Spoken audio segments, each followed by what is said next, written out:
Dans cette vidéo, je vais vous parler d'un problème assez récurrent dans les entreprises. Il s'agit d'une entreprise qui a fait un gros bénéfice mais qui ne paye pas ses salariés. Ou plutôt, une entreprise qui a fait un gros bénéfice mais qui est dans l'incapacité réelle de payer ses salariés. Lorsque vous entendez souvent dire qu'une entreprise a fait un gros bénéfice mais qu'il n'a pas payé ses salariés, directement vous vous dites que les dirigeants de cette entreprise-là ne veulent pas l'évolution des salariés. Tout n'est pas aussi simple que ça et dans cette vidéo, je vais vous montrer ce qui cause ce problème et surtout comment y remédier. Donc, reste avec moi jusqu'à la fin de cette vidéo pour comprendre pourquoi une entreprise qui a fait un gros bénéfice peut se retrouver dans l'incapacité réelle de payer ses salariés et surtout, comment est-ce qu'une entreprise dans cette situation doit procéder pour résoudre ce problème. Reste avec moi jusqu'à la fin. Let's go! Salut à tous et à toutes, je suis Jorkael Fougeux et c'est toujours avec un immense plaisir que je me retrouve avec vous sur cette chaîne pour parler de business, d'entrepreneuriat, de gestion financière, de gestion d'entreprise et de tout ce qui touche à la finance en général. Donc, si tu me découvres au travers de cette vidéo et que ce sont des thématiques qui t'intéressent, je t'invite donc à faire deux choses. La première, abonne-toi à la chaîne pour ne pas manquer les prochaines vidéos. La seconde, active la cloche de notification pour être prévenu à la sortie de toutes nos prochaines vidéos parce que des vidéos comme ça, on en sort constamment. Comme je le disais à l'introduction, et vous avez sûrement déjà entendu parler d'une situation pareille, en regardant les journaux ou tout simplement en écoutant des personnes parler autour de vous, vous dire que une grosse entreprise a fait un gros bénéfice à l'année, de l'ordre de plusieurs centaines de millions, mais n'a pas payé ses salariés. Et parfois même, l'entreprise a fait même 200 millions, mais n'arrive pas à payer ses salariés. Pourtant, sa masse salariale, c'est-à-dire la somme de tous ses salaires pour un mois, n'est que de 5 millions ou même de 10 millions. Comme je le disais également, lorsque cette situation arrive et que vous entendez dire cela, vous vous dites directement comment quelqu'un peut générer autant d'argent mais refuse de payer ses salariés. Tout n'est pas aussi simple que ça. Il faut comprendre déjà comment est-ce qu'une entreprise fonctionne et comment est-ce qu'une entreprise va déterminer son bénéfice. Pour connaître le bénéfice qu'une entreprise a généré au cours d'une année, qu'est-ce qu'on fait? On va faire la somme de toutes ses charges. Ensuite, on va faire la somme de tous ces produits et on va faire la différence. Ça veut dire quoi? Pour connaître le bénéfice qu'une entreprise a réalisé à la fin d'une année, on va prendre son chiffre d'affaires, c'est-à-dire tout ce que l'entreprise a vendu et on va retirer de ce chiffre d'affaires-là toutes les dépenses, toutes les charges que l'entreprise a dû supporter pour pouvoir réaliser ce chiffre d'affaires. Et ce qu'on obtient là, c'est le bénéfice. Un exemple, imaginons que tu vendes ce produit. C'est un micro-cravate sans fil. C'est cela que j'utilise actuellement pour faire cette vidéo afin que nous puissions tous avoir une bonne qualité de son. Si tu es dans le besoin de ce produit, fais-le moi savoir en commentaire et on va trouver un moyen de te procurer ce produit pour que toi aussi tu puisses faire de bonnes vidéos.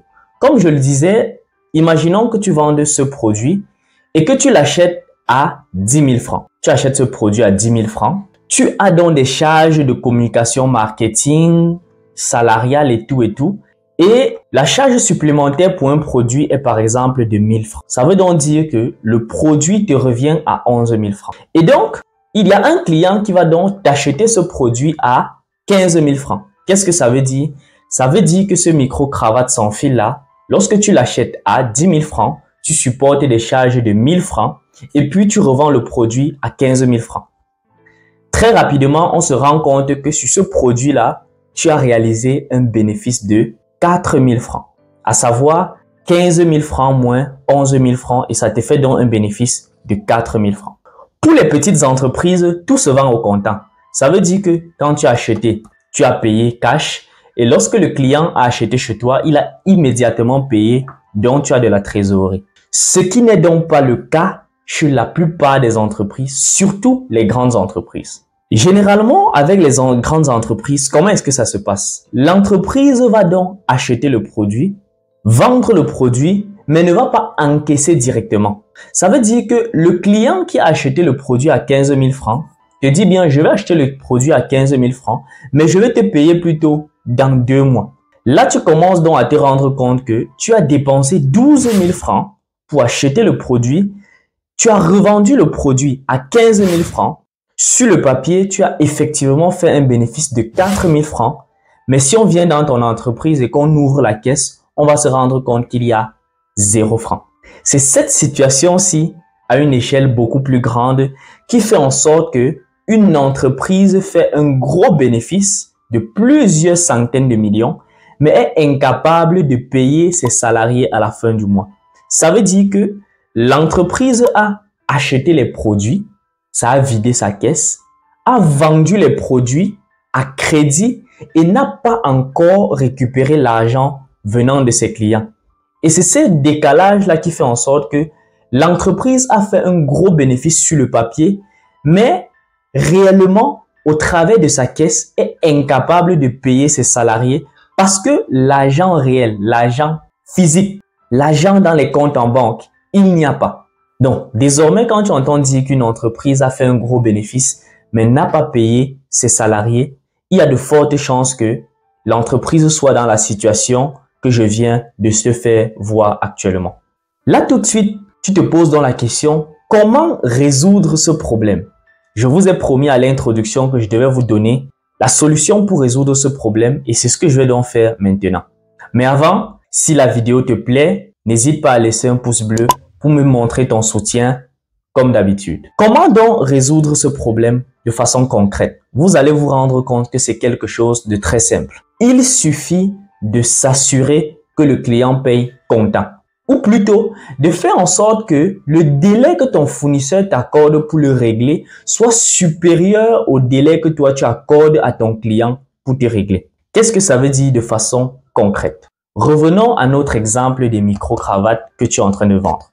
Tu achètes donc ton micro à 10 000 francs, mais au lieu de payer ton fournisseur cash, tu vas lui faire savoir que tu vas le payer dans un mois.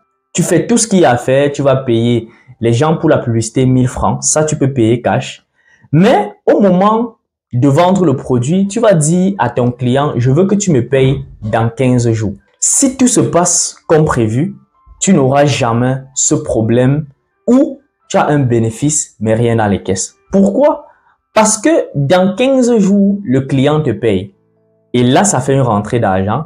Et lorsque toi, tu payes le fournisseur directement dans ta caisse, il reste le bénéfice de façon physique. Voilà donc la solution ultra simple qu'il faut mettre en place pour résoudre ce problème si tu es dans l'entreprise.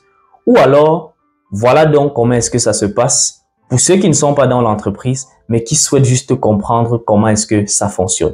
Pour le faire, soit tu t'arranges à ce que le client te paye cash, sonnant, trébuchant au moment où est-ce qu'il prend les marchandises, ou alors tu t'arranges à ce que le temps que ton fournisseur t'accorde pour le payer soit supérieur au temps que toi tu accordes à ton client pour te payer. De cette façon, tu ne seras jamais dans une situation où tu n'as pas de trésorerie, c'est-à-dire tu n'as pas d'argent dans tes caisses pour payer tes salariés.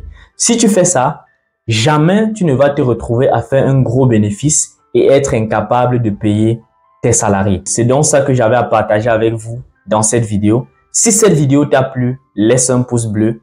Et si tu n'es pas encore abonné à la chaîne, abonne-toi et active la cloche de notification pour ne pas manquer les prochaines vidéos comme celle-ci. On se retrouve à très bientôt pour des sujets de plus en plus croustillants concernant l'entreprise, l'entrepreneuriat, la gestion des finances et tout ce qui concerne l'argent en général. Peace out!